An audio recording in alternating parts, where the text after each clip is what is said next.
Military ডিভাইসে বেশিরভাগই ছিল ইসরায়েলের বসানো। দাদাভাইকে দাও।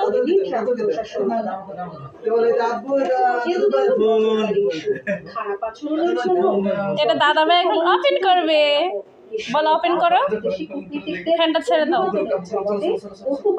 ফ্যানটা ছেড়ে দাও। দেখা যাচ্ছে তাকে এমনকি তার স্ত্রী সারার আছে সমালোচনা। এই জুটির সবচেয়ে অদ্ভুত কর্মকাণ্ড হলো বিদেশ সফরে নোংরা কাপড় টেনে নেওয়া। 2020 সালে হোয়াইট হাউসের কর্মীদের বরাতে ওয়াশিংটন পোস্ট করেছিল অন্য দেশের খরচে কাপড় ধোয়া নেতানিয়াহু ও তার স্ত্রীর অভ্যেস। আল্লাহ দেখছো পাপা এখন তো পড়ে যাবো মা, পড়ে যাবো। নিয়ে যান তারা, যেগুলো সর সর সর পড়ে যাবো, ওইদিকে যাও। এখন দাদাভাইয়ের ফোন তোমাকে দিয়ে দিবে।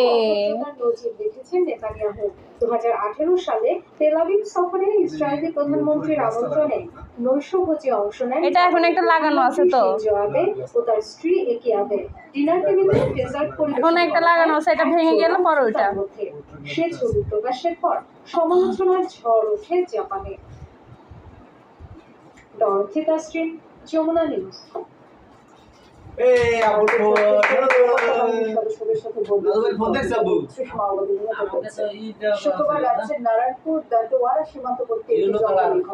দাদাভাইয়ের ফোন দেখছো?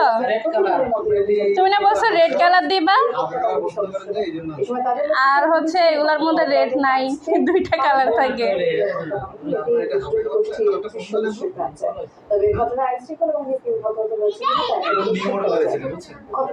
উদ্ধার করা হয় ভারী অস্ত্র,